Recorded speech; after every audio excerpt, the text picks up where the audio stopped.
Hello, and welcome to the AMA's Steps Forward podcast series. We'll hear from healthcare leaders nationwide about real-world solutions to the challenges that practices are confronting today. Solutions that help put the joy back into medicine. AMA's Steps Forward program is open access and free to all at stepsforward.org.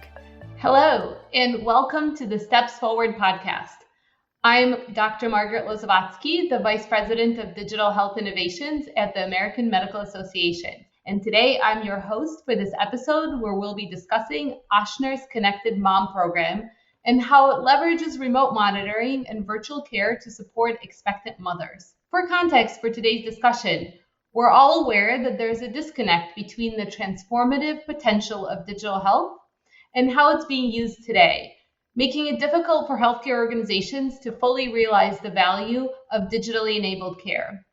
The AMA's Future of Health work for the original report released in 2022 laid out a blueprint for considerations when aiming to optimize digitally enabled care within your organization. Today, we'll be doing a deep dive into Ochsner's Maternal Digital Medicine program and how they're working towards creating a seamless virtual experience. We'll also consider how value is measured from these programs, which we call return on health. Joining us is Dr. Joseph Biggio, System Chair and Service Line Leader for Women's Services and System Chair of Maternal Fetal Medicine at Ochsner. Dr. Biggio, thank you for being here. To get us started, can you share a little bit more with our audience about the Connected Mom program? And how is this program leveraging an innovative approach to using digital health tools to support pregnant patients? So thanks for having me today. So at Ochsner, we have facilities all throughout Louisiana and the Gulf South region. And we provide prenatal care and maternity care across 30 different clinic sites to provide maternity services at approximately 12 hospitals. So we have a large geographic area and patient population to really try to cover. So our Connected Mom program, or Connected Maternity Online Monitoring program, was initially launched in 2016, and it has grown dramatically since that time and evolved. The program provides patients who decide to participate and enroll with a Bluetooth-enabled blood pressure cuff that links to their smartphone through a dedicated app. Initial iterations of the program and what's described in the case study actually also included a Bluetooth-enabled scale. And we can talk more about it later, but as the program evolved, we've made some modifications and no longer include the scale based on patient feedback. But with the blood pressure cuff and with enrollment in the program, the patient is able to measure blood pressures at home 2 to 3 times a week. Those blood pressures automatically upload and are integrated into the electronic health record. There is also feedback that goes to the patient immediately through messaging from the app that if her blood pressures are elevated or out of range, that provide instructions to retake the blood pressure, or depending on the degree of abnormality, to call the office or labor and delivery. Each physician has a dashboard that is visible when they log on to the electronic health record that lets them see all of their patients, can see their blood pressure readings, can see their compliance with the program and the degree of submission, and can track and see where their patients are. One of the things that is unique about the program is that it is designed to have some bidirectional communication. It's not just a patient taking a blood pressure and then having to enter the data manually. It all occurs seamlessly to the patient. If that patient isn't compliant, isn't submitting messages within a 7-day period of time, the program automatically sends reminders to the patient saying, it's been 7 days since you submitted a blood pressure. So that encourages patient engagement and continued participation. Thank you for sharing that. I love how you guys have developed the process to support your patients and also have integrated into the physician workflow. That's fantastic. So initially, when the case studies were developed, the goal was to highlight partnerships that were used to optimize these virtual programs. Can you share a little bit more about the partnerships and collaborations that were set up within Connected Mom program and how they contributed to its success? When the program was first developed, really the key partners in it were, number one, physicians who could be the primary stakeholders in the design to develop that type of a workflow and something that patients would find useful. Another key player in it obviously was having a pool of patients who would test the preliminary iterations and provide feedback in terms of ease of use, in terms of adoption and what would be acceptable. And then obviously the technology pieces had to be very carefully developed. And that really required people on two fronts. The people who design the digital interface, the devices, our digital medicine team, those people who are involved in that aspect of care transformation, but also the integration into the electronic health record is really what enabled this to be something that is so seamless. And so it was being able to put all of those people together is what enabled it to ever be launched in the first place. But really, it's that ongoing dialogue between all of those people that's allowed the program to continue to evolve in the way it has and make the and allow us to make the modifications that have been needed, even over the last 6 months. That's fantastic. I want to highlight some of the things that you shared because I think they're so important to the success of your program. You really covered the people, process, and technology and how all three are an important aspect of success in this program. And you shared that the workflow that you developed and designed is so critical for people to be able to use this program. And I love how it was an iterative process where you've learned and you have evolved over time. And so I want to move forward to think about value. Let's talk about that. The case study really highlights program improvements, many of which fall within the framework of the quintuple aim. And for those of you that may not know the quintuple aim, the 5 aspects are patient experience, physician APP well-being, cost reduction, population health management, and health equity. Some of the things that we have seen in this case study, some of the great successes are the lower odds of delivering preterm babies, the higher likelihood of patients' postpartum blood pressure checks and pediatric follow-up, high patient re-enrollment, and increased patient satisfaction. What have all of these results meant for the overall success of the program? And is there anything else that you're planning to look at and measure in the future? So I think some of these things really came as a bit of a surprise to us when we started looking at the outcomes. I don't think any of us really thought that Connected Mom was going to be associated with lower rates of preterm birth. But clearly what we saw when we began to dig deeper into the data is we saw that it was allowing us to identify hypertensive disease of pregnancy earlier than traditional models of care. So it allowed for a bit more expectant management in that way, and it didn't increase C-section rates, it didn't increase adverse outcomes. So I think that was a surprise, but I think it also allowed us to see that it kept patients engaged and motivated with what was happening with their pregnancy, and I think that that really played a role. It's that same engagement and understanding of what's happening during the pregnancy that we feel has also contributed to the higher likelihood of the postpartum blood pressure checks and that pediatric follow-up. And that we feel has been driven by two things. So number one, messaging about the importance of selecting a pediatrician, the importance of going to your pediatric follow-up appointments, and offering resources to help people with that. In terms of the postpartum blood pressure checks, what we saw is really interesting, especially when we started to delve into were there certain populations where we started to notice a bigger difference.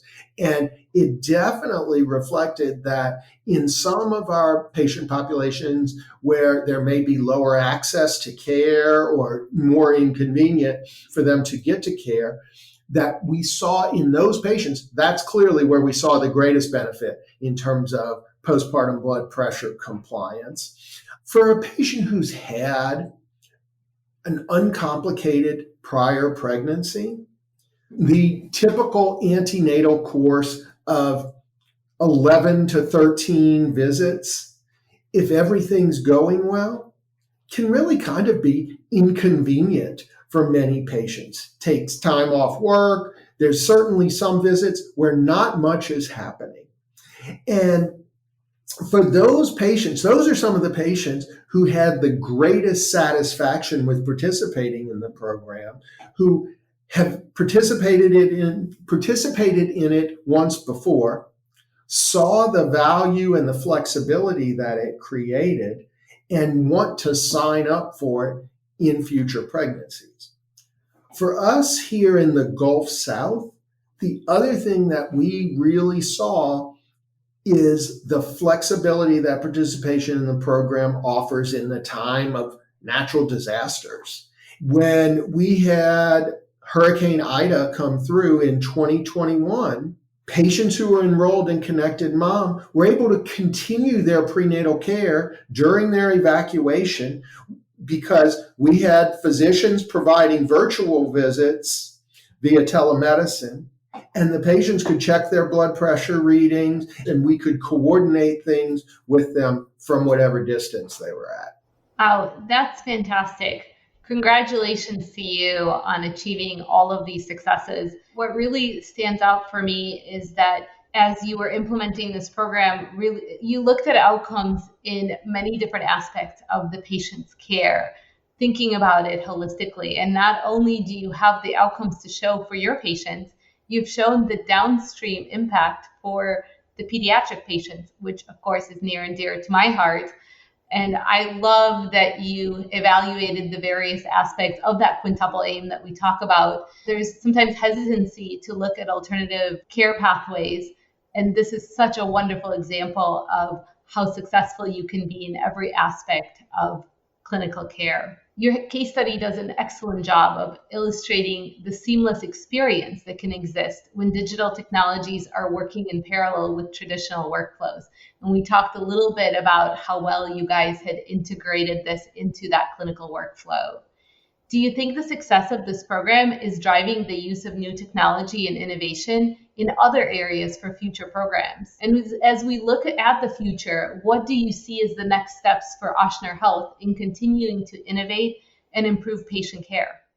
The success that we've had in this program is absolutely driving us to look at ways to expand this program as well as others. When we look at Louisiana as a whole, we know that there are a great number of patients, more than a third of pregnant patients, have to travel greater than 30 minutes to access a maternity care center, and much less how far they have to travel if they need tertiary level care or maternal fetal medicine consultation or anything like that. So in looking at what we've been able to do with Connected Mom for the general obstetric population, we're starting to look at how do we take the success of that program and combine it with some of the other Ochsner digital medicine offerings in non-pregnant individuals, such as digital hypertension and digital diabetes. And how do we put those two together to basically utilize those kind of programs with health coaches, with clinically associated and affiliated pharmacists, and other kinds of Bluetooth-enabled devices to deliver that higher level of care to patients without the need to travel just to have that kind of care and keep people engaged. We could say that much of that could be accomplished with telemedicine alone, but we feel that using these digital tools, it builds that ongoing engagement a lot more than somebody writing things on a piece of paper and uploading it to their EHR or faxing it into an office just prior to that virtual visit.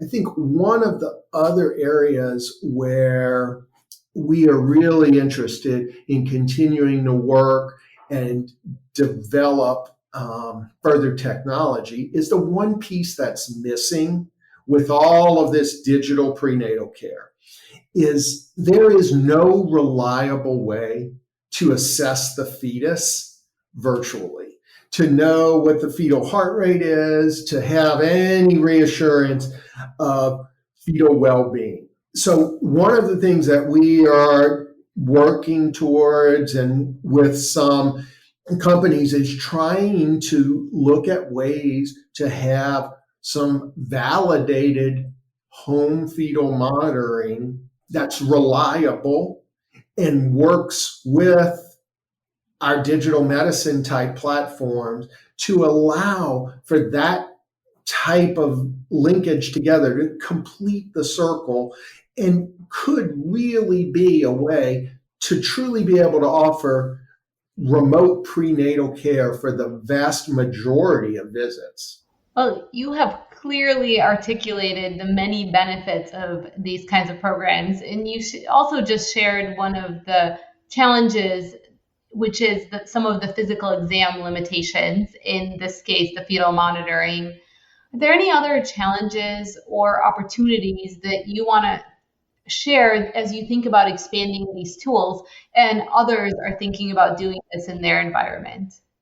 I think if we're going to continue to develop and adopt these kind of programs that have the potential to improve outcomes, we've got to start to think about how does it become financially sustainable. Obviously, anytime you talk technology, there are always those technological challenges that the patients may face. And whether it's access to a smartphone, whether it's good broadband availability, or just difficulty linking the device with the blood pressure monitor or other monitors. Those are all things that we know we have to work to achieve.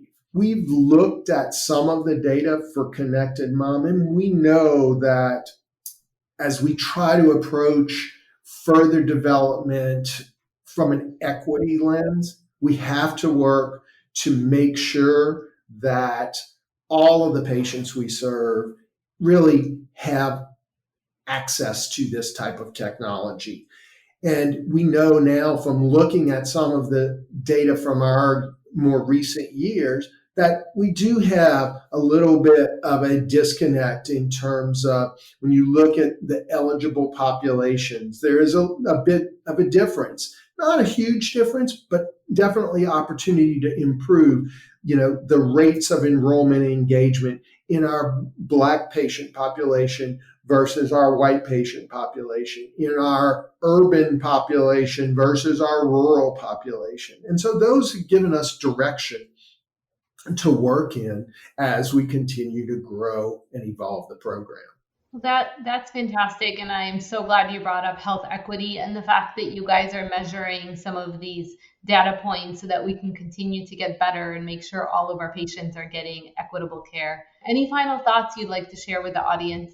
I just want to say thank you again for highlighting this program and for giving us this opportunity to talk about the work that's been done over the last several years.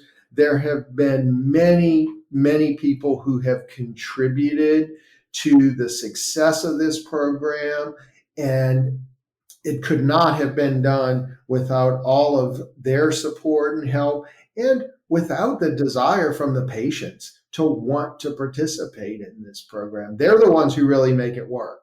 Well, thank you for sharing your insights with us, Dr. Biggio. And for our listeners who want to learn more about Ochsner's program and other systems delivering digitally enabled care, we encourage you to look at the Future of Health work and case studies by the American Medical Association on the Future of Health website. Thank you. Thank you for listening to this episode from the AMA's Steps Forward podcast series. AMA's Steps Forward program is open access and free to all at stepsforward.org. Steps Forward can help put the joy back into medicine by offering real-world solutions to the challenges that your practice is confronting today. We look forward to you joining us next time on the AMA's Steps Forward podcast series. stepsforward.org.